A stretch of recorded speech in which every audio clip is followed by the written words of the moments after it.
Hello everyone, CTET 2022 के RM series में आप सभी का स्वागत है। इस वीडियो में हम देखेंगे CCE continuous and comprehensive evaluation क्या होता है। इसके बारे में हम इस लेक्चर में पढ़ेंगे। लेकिन एक बार ये देख लेते हैं हमने पिछले लेक्चर में क्या सीखा था। उसमें बेसिकली हमने बहुत सारी एक्टिविटीज सीखी थी जिसका यूज करके टीचर बच्चों को ईवीएस पढ़ाती है। इनके बारे में डिटेल में पढ़ने के लिए आपको देखना होगा लेक्चर नंबर 6 जो है एक्टिविटीज टू टीच ईवीएस। और आज का टॉपिक है सीसीई जिसमें हम डिटेल में पढ़ेंगे कि सीसीई क्या है, इसका क्या मीनिंग है, किस तरीके से यूज किया जाता है, कौन कौन से टूल्स एंड टेक्निक्स है जिसका यूज किया जाता है सीसीई में। इसके बारे में हम डिटेल में पढ़ेंगे। और इसके पहले के जितने भी टॉपिक्स है सारे कवर कर लिए गए हैं। इन्हें देखने के लिए आप जा सकते हैं चैनल की प्लेलिस्ट में, जहाँ सीटेट 2022 एनवायरमेंटल स्टडीज का आपको प्लेलिस्ट मिलेगा। उसमें ये सारे वीडियोस आपको सीक्वेंस में मिल जाएंगे। इनकी प्रैक्टिस करके आप सीटेट की बेस्ट प्रिपरेशन कर सकते हैं और अपनी परफॉर्मेंस बूस्ट कर सकते हैं। तो आते हैं आज के कंसेप्ट पे, जो है सीसीई यानी कंटिन्यूस एंड कॉम्प्रिहेंसिव इवैल्यूएशन, जो बेसिकली एक स्कूल बेस्ड इवैल्यूएशन सिस्टम है जिसमें बच्चे के होलिस्टिक डेवलपमेंट पे फोकस किया जाता है जब बच्चों को इवैल्यूएट किया जाता है। यानी इवैल्यूएशन के दौरान जो जो एस्पेक्ट्स बच्चे के कवर किए जाते हैं, जो जो एस्पेक्ट कवर किए जाने चाहिए, उन सबको ध्यान में रख के बच्चों को इवैल्यूएट किया जाता है। इसमें हम 3 टर्म्स देख पा रहे हैं। एक है कंटिन्यूस, कॉम्प्रिहेंसिव एंड इवैल्यूएशन। इन तीनों के मीनिंग जानना बहुत जरूरी है। तो देखते हैं सबसे पहले कंटिन्यूस इवैल्यूएशन का मीनिंग, जिसका मीनिंग होता है कि बच्चे को रेगुलर बेसिस पे उनकी लर्निंग्स को, डेवलपमेंट को एसेस करना, इवैल्यूएट करना, वो कहलाता है कंटिन्यूस इवैल्यूएशन। इसमें ध्यान रखना, जब बच्चे का असेसमेंट हम रेगुलर बेसिस पे करते हैं वो कंटिन्यूस इवैल्यूएशन कहलाता है। रेगुलर बेसिस यानी कि जब टीचर पढ़ा रही हो, बच्चा खेल रहा हो, लाइब्रेरी में हो या कोई और एक्टिविटी कर रहा हो, किसी और क्लासरूम में हो, तो हर एक पॉइंट पर, हर एक पीरियड ऑफ टाइम पे बच्चे को इवैल्यूएट किया जाता है। वो होता है कंटिन्यूस इवैल्यूएशन।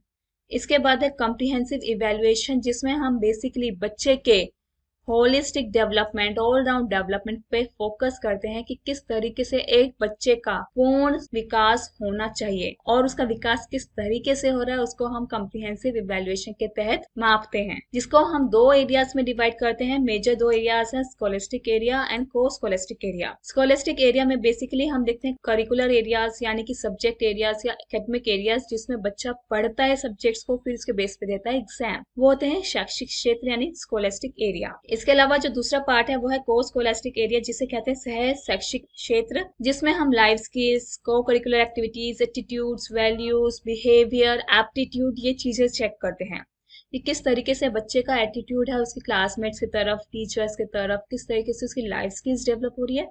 उसके बारे में हम डिटेल में को स्कॉलस्टिक एरिया में बच्चे को इवेल्युएट करते हैं। इसी के साथ आती है नेक्स्ट टर्म जो है इवेल्युएशन। इवेल्युएशन यानी मूल्यांकन। बेसिकली क्या होता है, जब हम बच्चे का टेस्ट लेते हैं क्लासरूम में, उसको करते हैं मेजरमेंट, यानी कि बच्चे का टेस्ट लिया जिसमें बच्चे के 10 में से कितने नंबर आए, 100 में से कितने नंबर आए, जब उसे मेजर करते हैं उसके बाद बच्चे को हमें फीडबैक देना होता है ना, कि बच्चा किस तरीके से इंप्रूवमेंट लेकर आए, किस तरीके से और अच्छा स्कोर करे, किस तरीके से अपनी परफॉर्मेंस को और निखारे, तो वो कहलाता है असेसमेंट। फिर इसके बाद आता है इवेल्युएशन, जहां हम बच्चे को एक फाइनल जजमेंट देते हैं।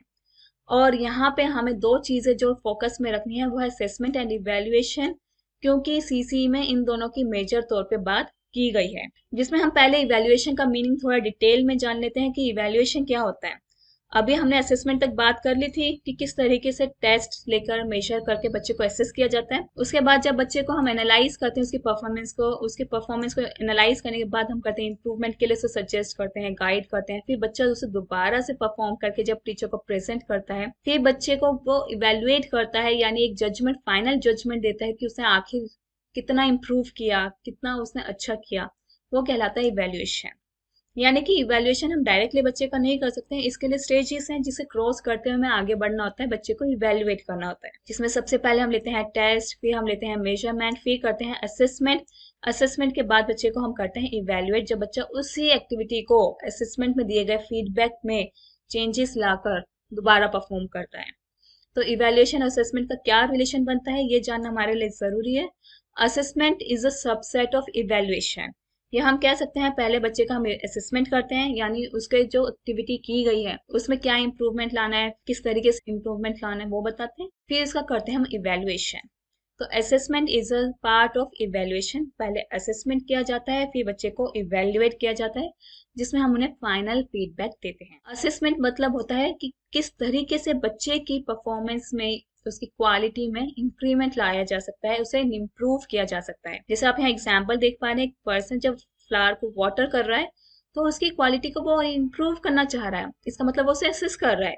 असेस यानी कि क्या चीज उस प्लांट को चाहिए ताकि वो और अच्छे से खिले, उसे वो चीजें प्रोवाइड की जाती है, तो वो असेसमेंट कहलाता है। इसी की तरह इवेल्युएशन है। इवेल्युएशन में हम कुछ नहीं करते हैं, एक फाइनल जजमेंट देते हैं उसकी क्वालिटी के लिए।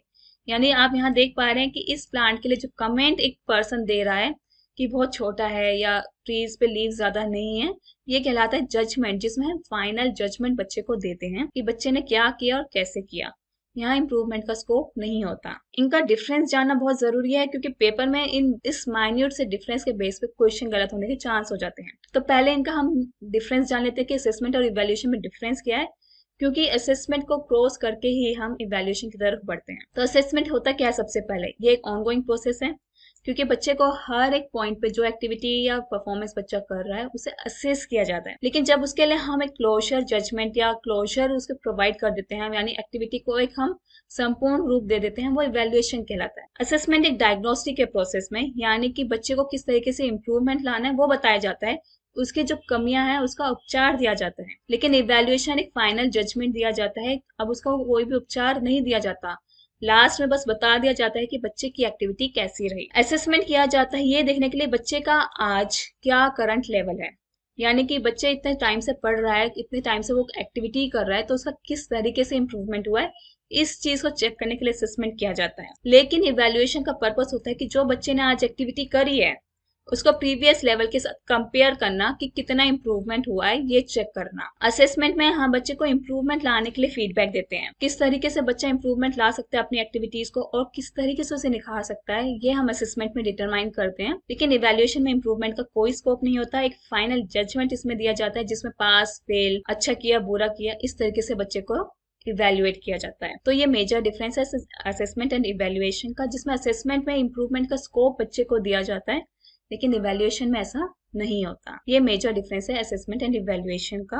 और हम जान लेते हैं कि सीसी में असेसमेंट क्या दिया गया है, क्योंकि सीसी में ही असेसमेंट की बात की गई है और असेसमेंट का इसके लिए कहना है कि ये इंटीग्रल पार्ट है टीचिंग लर्निंग प्रोसेस का। यानी कि जब जब टीचर बच्चे को पढ़ाएगी या टीचर बच्चे दोनों मिलकर टीचिंग लर्निंग प्रोसेस में पार्ट ले रहे होंगे, तो वहाँ असेसमेंट हो रहा होगा। अभी थोड़ी देर में आपको समझ आ जाएगा कि किस तरीके से टीचिंग लर्निंग प्रोसेस में इंक्लूड होकर असेसमेंट किया जाता है, और इसका मेन एम रहता है कि किस तरीके से टीचिंग लर्निंग प्रोसेस को इम्प्रूव किया जाए। देखिए बार बार मैं आपको क्या कह रही हूँ असेसमेंट के लिए, ध्यान रखिएगा। जब बच्चे की परफॉर्मेंस को इम्प्रूव करना हो, बच्चे की एक्टिविटी को इम्प्रूव करना हो, तो वो कहलाता है असेसमेंट। लेकिन जब एक फाइनल जजमेंट दे दिया जाए कि बच्चे ने क्या और कैसे किया, वो होता है इवैल्यूएशन। तो असेसमेंट का एक इंटीग्रल प्रोसेस रहता है टीचिंग लर्निंग के साथ, जिसमें हम ये देखते हैं कि किस तरीके से उसे इम्प्रूव किया जाए। तो असेसमेंट बेसिकली दो पार्ट्स में डिवाइड है, formative assessment and submissive assessment. Formative assessment हो जाता है जो during the course, during the instruction लिया जाए, यानी जब टीचर बच्चे को पढ़ा रही हो तब बच्चे को जब हम असेस करते हैं, वो होता है फॉर्मेटिव असेसमेंट। जैसे कि आपने अक्सर नोटिस किया होगा कि जब टीचर बच्चों को पढ़ा रही है तो वो बीच में क्वेश्चंस पूछती है, बच्चों की नोटबुक चेक करती है, बच्चों से डिस्कशन करने के लिए कहती है, बच्चों से ब्लैक बोर्ड पे आके काम करने के लिए कहती है। ये सब असेसमेंट के तरीके हैं जो फॉर्मेटिव असेसमेंट कहलाते हैं, जिसमें ये देखा जाता है कि बच्चा क्लासरूम में कितना सीख रहा है। इसी की तरह दूसरा पार्ट है सबमिटिव असेसमेंट, जिसमें ये देखा जाता है कि बच्चे ने at the end of course कितना सीख लिया है। जैसे कि यूनिट टेस्ट क्लासरूम में लिया जाता है जब बच्चे का यूनिट पूरा हो जाता है, या क्लास टेस्ट लिया जाता है जब बच्चा चैप्टर पूरा खत्म कर लेता है, वो कहलाता है सबमिटिव असेसमेंट, जिसमें हम ये चेक करने की कोशिश करते हैं कि बच्चे ने इस पूरे चैप्टर के दौरान क्या सीखा, कितना सीखा और उसे कहाँ पे इम्प्रूवमेंट की जरूरत है। इस तरीके से असेसमेंट दो पार्ट्स में डिवाइड है, पहला है फॉर्मेटिव असेसमेंट, दूसरा है सबमिटिव, जिसमें हम फॉर्मेटिव को थोड़ा डिटेल में पढ़ते हैं। जैसे फॉर्मेटिव असेसमेंट किस लिए किया जाता है, कहाँ किया जाता है, कब किया जाता है, क्यों किया जाता है, उसके बारे में अब हम पढ़ेंगे। सबसे पहली बात हम देख चुके हैं कि during the period of instruction, यानी जब टीचर पढ़ा रही होती है तब बच्चे का असेसमेंट होता है, वो फॉर्मेटिव असेसमेंट कहलाता है। इसका मेन मकसद होता है बच्चों की प्रोग्रेस को चेक करना और जहां उनको डिफिकल्टी आ रही है उसे डायग्नोज करना, उसका उपचार देना। जैसे आपने नोटिस किया होगा जब बच्चों की नोटबुक टीचर क्लासरूम में राउंड लगाते वक्त चेक करती है, तो जहाँ बच्चा गलती कर रहा होता है तो उसे इम्प्रूवमेंट के लिए बताती है कि उसने क्या गलत किया है, कैसे उसे सही करना है, वो फॉर्मेटिव असेसमेंट है। या बच्चा कोई आंसर गलती से गलत बोल देता है या उसे कंसेप्ट क्लियर नहीं होता तो टीचर उसे दोबारा पढ़ाती है, वो फॉर्मेटिव असेसमेंट होता है। किस तरीके से बच्चे ने कमी करी है और कैसे इम्प्रूव करना है, वो पार्ट होता है फॉर्मेटिव असेसमेंट का।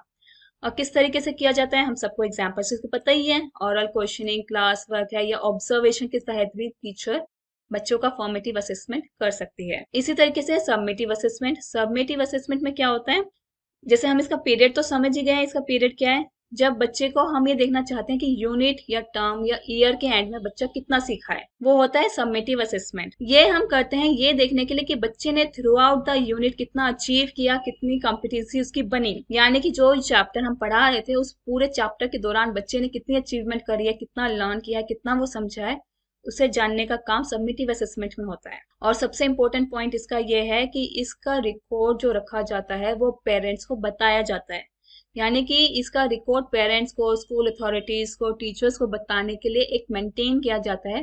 फॉर्मेटिव का ऐसा नहीं है, फॉर्मेटिव असेसमेंट को कोलैबोरेटिव फॉर्म में हम इकट्ठा करके रखते हैं, लेकिन सबमिटिव का एक अलग अलग रिकॉर्ड बनता है हर एक यूनिट टेस्ट का या टर्मिनल टेस्ट का, क्लास टेस्ट का, जिसका रिकॉर्ड पेरेंट्स को बताया जाता है। ये डिफरेंस है सबमिटिव असेसमेंट फॉर्मेटिव असेसमेंट का, और बहुत बहुत इंपॉर्टेंट है दोनों कंसेप्ट, क्योंकि इनके बेस पे क्वेश्चंस आते हैं। तो सबमिटिव असेसमेंट में वो हर एक टेस्ट आएगा जो at the end of unit term होता है, जैसे कि एमसीक्यू टेस्ट है या सबमिटिव टेस्ट होते हैं, टर्मिनल टेस्ट जिसे हम कहते हैं, या एग्जाम फॉर्म में जो फॉर्मल टेस्ट लिए जाते हैं, ये सारे सबमिटिव असेसमेंट में आते हैं। एंड इस टॉपिक पे किस तरह के क्वेश्चंस आते हैं, इसे जानने के लिए आप हमारी ऑफिशियल वेबसाइट www.dalibytes.in पर विजिट कर सकते हैं, जहां आपको दिखेंगे कोर्सेज और मॉक टेस्ट के ब्लॉग्स, या फिर आप स्क्रॉल डाउन करके डायरेक्टली सीटेट के मॉक पे भी आ सकते हैं, जहां आपको सीटेट के दो तरह के मॉक्स देखने को मिलेंगे। एक है फुल फ्लैज मॉक 150 नंबर का 150 क्वेश्चन वाला पेपर, और एक है टॉपिक वाइज मॉक जिसमें आपको हर एक इम्पोर्टेंट टॉपिक पर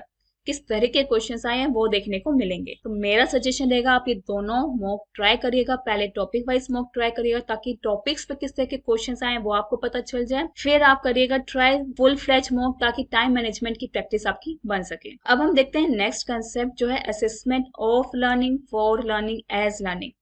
बेसिकली इसे हम कहते हैं पैराडाइम ऑफ असेसमेंट, कि किस तरीके से असेसमेंट में चेंजेस आए हैं, वो पैराडाइम ऑफ असेसमेंट कहलाते हैं। तो इसके बारे में भी आपको बहुत डिटेल में पढ़ना होगा। अभी हम देखेंगे भी कि assessment of learning for learning as learning क्या है, क्योंकि इसके बेस पे भी क्वेश्चन आता है। बहुत इंपॉर्टेंट टॉपिक है, इसे मिस मत करिएगा। तो सबसे पहले हम देख लेते हैं असेसमेंट ऑफ लर्निंग क्या होता है। Assessment of learning basically submissive assessment के साथ हम इसे कंपेयर कर सकते हैं। क्या होता है सबमिटिव असेसमेंट में, जब हम बच्चे को at the end of unit assess कर रहे होते हैं या उनको मार्क्स दे रहे होते हैं उनकी परफॉर्मेंस पे, या फिर हम सिर्फ बच्चे के टेस्ट पे फोकस करते हैं, उसके इम्प्रूवमेंट पे ज्यादा फोकस नहीं करते हैं, वो असेसमेंट ऑफ लर्निंग कहलाता है। जैसे असेस करना कि बच्चे ने क्या सीखा है, यूनिट के एंड में यही जनरली हम देखते हैं कि बच्चे ने क्या सीखा है, वो असेसमेंट ऑफ लर्निंग होता है। यहाँ पे बच्चे का इन्वॉल्वमेंट नहीं होता असेसमेंट में, मतलब जब बच्चे का असेस किया जाता है यानी उनकी आंसर शीट चेक की जाती है यूनिट टेस्ट या टर्मिनल टेस्ट की, बच्चे को उसमें इंक्लूड नहीं किया जाता, उसमें डायरेक्टली उसका मार्क्स बता दिए जाते हैं कि उसके कितने नंबर आए हैं। प्रमोट्स रैंकिंग, अक्सर देखा गया है कि जो टर्मिनल टेस्ट होते हैं तो उसमें बच्चे को रैंक दी जाती है, फर्स्ट पोजीशन किसकी है, सेकंड किसकी है, और बच्चे की इंप्रूवमेंट पे कम फोकस होता है। जनरली यूनिट टेस्ट या टर्मिनल टेस्ट के बाद इतना फोकस नहीं रखा जाता उनके इंप्रूवमेंट पे जितना फॉर्मेटिव असेसमेंट में रखा जाता है या असेसमेंट फॉर लर्निंग में रखा जाता है। और यहाँ पे जो स्टैंडर्ड सेट किए जाते हैं, यानी कि ये देखना कि बच्चे ने कितना अचीव कर लिया है, क्या उसका लर्निंग प्रोग्रेस है, कौन सी डिवीजन में है, क्या उसकी रैंक है, ये सब चीजें चेक करने का काम असेसमेंट ऑफ लर्निंग में होता है। अब आपको अगर ध्यान आ रहा होगा ये सारा पैटर्न कौन सा है, ये सारा वो पैटर्न है जो ट्रेडिशनल मेथड में आता था, ट्रेडिशनल असेसमेंट में, ट्रेडिशनल टीचिंग में आता था। यानी कि जो चीजें पहले करवाई जाती थी वह सबमिटिव असेसमेंट में आज होती है। बहुत कम इसका इनपुट हमें देखने को मिलता है, लेकिन देखने को मिलता है। Assessment of learning is all about traditional method of assessment. इसी के बाद इसमें कुछ चेंजेस हुए, चेंजेस करने के बाद इसे बनाया गया असेसमेंट फॉर लर्निंग, जिसे आज हम फॉर्मेटिव असेसमेंट के नाम से भी जानते हैं। असेसमेंट फॉर लर्निंग बिल्कुल वही चीज है जो फॉर्मेटिव असेसमेंट में हम देखते हैं, जैसे कि बच्चे की प्रोग्रेस को चेक करना कि बच्चे ने कितना इंप्रूव किया है, बच्चे को इसमें डायरेक्टली इन्वॉल्व किया जाता है यानी कि जब बच्चे को हम इम्प्रूवमेंट के लिए स्कोप देते हैं तो उसे बताते हैं उसकी कहाँ कमी है, किस तरीके से इम्प्रूव करना है। बच्चा भी खुद इंकरेज होता है अपनी परफॉर्मेंस को इम्प्रूव करने के लिए। डिस्क्रिप्टिव फीडबैक यहाँ दिया जाता है, यानी कि बच्चे को डिटेल में बताया जाता है उसने क्या किया, कैसे किया, कितना इम्प्रूवमेंट की जरूरत है, कितना उसने अच्छा किया, कितना वो इम्प्रूव कर चुका है। ये डिस्क्रिप्टिव फीडबैक कहलाता है। And yes, this is continuous process, क्योंकि कंटिन्यूस प्रोसेस क्या है, रेगुलर बेसिस पे बच्चे को असेस करना। असेसमेंट फॉर लर्निंग में यही होता है जब बच्चे को ड्यूरिंग द इंस्ट्रक्शन टीचर बच्चे को असेस कर रही होती है। एंड ऑब्वियसली बच्चे को जब हम इम्प्रूवमेंट के लिए स्कोप देंगे, वो इम्प्रूव करेगा तो उसका मोटिवेशन भी ऑटोमेटिकली बढ़ेगा। तो ये मेजर फीचर्स हैं जो असेसमेंट फॉर लर्निंग में या फॉर्मेटिव असेसमेंट में हमें देखने को मिलते हैं। इसी के साथ इसमें भी इम्प्रूवमेंट हुआ है। असेसमेंट फॉर लर्निंग में भी चेंजेस लाए गए ताकि बच्चे का एक्टिव पार्टिसिपेशन इंश्योर किया जा सके, जिसे असेसमेंट एज लर्निंग हम कहते हैं, या फिर डायग्नोस्टिक असेसमेंट के साथ भी इसे हम कंपेयर कर सकते हैं। तो असेसमेंट एज लर्निंग क्या होता है, जिसमें हम बच्चे को असेस करते हैं उनका कॉग्निटिव लेवल देखकर, यानी कि बच्चे का क्या कॉग्निटिव लेवल है, क्या वो चीजें सीख पा रहा है जो उनके कॉग्निटिव लेवल में आती है या नहीं आती। इस चीज को यहाँ पे हम असेस करते हैं। और यहाँ बच्चे को डायरेक्टली उनकी लर्निंग में इन्वॉल्व किया जाता है, यानी जब बच्चे को बताया जाता है उसे कहाँ इंप्रूवमेंट की जरूरत है, तो वो खुद भी इसमें इन्वॉल्व होता है ये देखने के लिए कि वो खुद किस तरीके से इम्प्रूव कर सकता है। तो इस तरीके से बच्चे को असेसमेंट एज लर्निंग में डायरेक्टली इन्वॉल्व किया जाता है। इसी के साथ इसमें आता है self assessment and peer assessment, यानी कि जब बच्चा खुद मॉनिटर कर रहा होता है अपनी एक्टिविटीज को, अपनी परफॉर्मेंस को, वह सेल्फ असेसमेंट हो गया। और वो बाकी बच्चों को भी बता सकता है कि किस तरीके से उन्हें इंप्रूवमेंट करना चाहिए, वो होता है peer assessment. And yes, this is also continuous process, क्योंकि हर एक एक्टिविटी बच्चे को असेस करने में हेल्प की जाती है। एंड इससे भी बच्चे की लर्निंग और मोटिवेशन इंप्रूव होगा जब उन्हें पता चलेगा कि वो कैसे इंप्रूव कर सकते हैं, कहाँ इंप्रूव कर सकते हैं। तो ये होता है असेसमेंट एज लर्निंग। लेकिन assessment as learning and assessment for learning, इन दोनों में अक्सर लोग कंफ्यूज हो जाते हैं जब क्वेश्चन की बात आती है।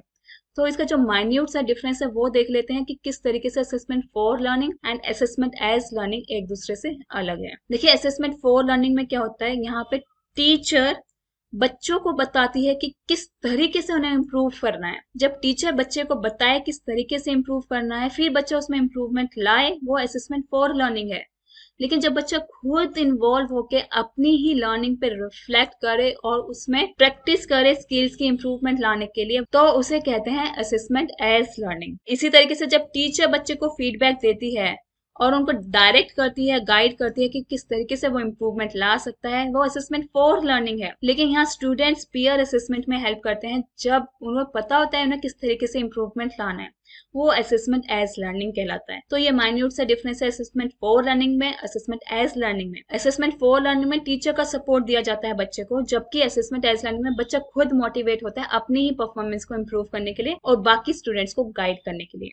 ये इसका माइन्यूट सा डिफरेंस है असेसमेंट फॉर लर्निंग का, असेसमेंट एज लर्निंग का। एंड किस तरीके से किया जाता है ये जानना बहुत जरूरी है, क्योंकि इसके बहुत सारे मेथड्स है करने के लिए और डायरेक्टली इनडायरेक्टली टीचर यूज भी करती है, जैसे ऑब्जर्वेशन करके फॉर्मेटिव असेसमेंट, एक्टिविटीज करवा के फॉर्मेटिव असेसमेंट, क्वेश्चनिंग करके self assessment, peer assessment, assignment देके और वेरियस टूल्स एंड टेक्निक्स का यूज करके। एंड ये टूल्स एंड टेक्निक्स कौन सी है इसके बारे में हम नेक्स्ट लेक्चर में जानेंगे। तो ये काफी सारे मेथड्स है जिसका यूज करके बच्चे को असेस किया जा सकता है। ये तो हुआ सीसीई के बारे में कि सीसीई क्या है, फॉर्मेटिव असेसमेंट क्या है, इवैल्यूएशन क्या है, समेटिव असेसमेंट क्या है और किस तरीके से इसका यूज किया जा सकता है। इस लेक्चर में हम इतना ही रखेंगे कि किस तरीके से यूज किया जाता है। नेक्स्ट लेक्चर में टेक्निक्स टूल्स के बारे में डिटेल में डिस्कस करेंगे। अभी हम कुछ क्वेश्चंस देख लेते हैं जो प्रीवियस पेपर में आए हुए हैं, जैसे कि कंटिन्यूस एंड कॉम्प्रिहेंसिव इवैल्यूएशन का क्या गोल है, बच्चों की परफॉर्मेंस को एक दूसरे के साथ कंपेयर करना या बच्चों की जो अंडरस्टैंडिंग है उसे असेस करना ताकि उनकी पेडागोजी करिकुलम में मॉडिफिकेशन लाया जा सके, बच्चों को रैंक करना उनकी परफॉर्मेंस के अकॉर्डिंग या पास फेल बताना कि कौन सा बच्चा पास है कौन सा बच्चा फेल है। देखिए, अभी हमने इतना डिटेल में सीसी के बारे में पढ़ा है तो हमें पता चल गया होगा कि इसका क्या आंसर है। बच्चों की जो अंडरस्टैंडिंग है उसे असेस करना ताकि उसके बेसिस पे किस तरीके से करिकुलम में चेंज लाना है, पेडागोजी में चेंज लाना है, वो हम इंश्योर कर सके। So option 2 is correct. इसी तरीके से नेक्स्ट क्वेश्चन है जिसमें हम ये देखते हैं कि ईवीएस का असेसमेंट का क्या ऑब्जेक्टिव है। टीचर्स इंफॉर्मेशन गैदर कर सके बच्चों के अचीवमेंट के बारे में, बच्चों ने कितना अचीव किया उसकी इंफॉर्मेशन गैदर करना। ये पढ़ाने का तरीका है रेदर देन इवैल्यूएशन, मतलब किस तरीके से पढ़ाया जाए यहाँ पे ये चीज देखी जाती है। या फिर बच्चों ने किस तरीके से न्यू नॉलेज में मास्टरी करी है उसके लिए फीडबैक प्रोवाइड करना, या फिर स्टूडेंट्स की लर्निंग को नेक्स्ट स्टेप पे किस तरीके से लेकर जाया जाए ये बताना। देखिए असेसमेंट का अभी हमने पढ़ा कि क्या होता है, बच्चों की अचीवमेंट को चेक करना या टीचर को बताना कि बच्चा किस तरीके से अचीव कर रहा है, किस तरीके से वो लर्न कर रहा है। So obviously option number 1 is correct. Next question is about self assessment में क्या क्या आता है। Assessment as learning, learning about learning, judgment about achievements and outcomes of learning, assessment of learning. देखिए असेसमेंट ऑफ लर्निंग तो आएगा नहीं क्योंकि सेल्फ असेसमेंट आता है असेसमेंट एज लर्निंग में। ऑप्शन ए करेक्ट है, ऑप्शन बी भी करेक्ट है क्योंकि बच्चे ने क्या सीखा है उसके बारे में जानना लर्निंग अबाउट लर्निंग कहलाता है। और ऑप्शन सी कहता है कि क्या अचीवमेंट रही, क्या आउटकम रहा, उसे जज करना, ये भी करेक्ट है क्योंकि सेल्फ असेसमेंट में बच्चा यही देखता है कि किस तरीके से उसने अचीवमेंट करी है। So option A B C are correct. तो इस तरीके से क्वेश्चंस पेपर में आते हैं, आपको कंसेप्ट क्लियरिटी रहेगी तो आप इजीली इन क्वेश्चंस को अटेम्प्ट कर पाएंगे। और क्वेश्चंस की प्रैक्टिस के लिए आपको जाना होगा दिल्ली वाइब्स की वेबसाइट पे, जहां आपको टॉपिक वाइज मॉक भी मिलेंगे और फुल फ्लेज मॉक भी मिलेंगे। दोनों की प्रैक्टिस जरूर करेगा अपनी परफॉर्मेंस बूस्ट करने के लिए। अभी तक के लिए इतना ही। बने रही हमारे साथ व्हाट्सएप, फेसबुक, इंस्टाग्राम, टेलीग्राम पे। इनके लिंक्स आपको डिस्क्रिप्शन बॉक्स में मिल जाएंगे। Thank you, have a nice day, stay blessed, stay tuned. Comment करना ना भूलें, सब्सक्राइब करना ना भूलें।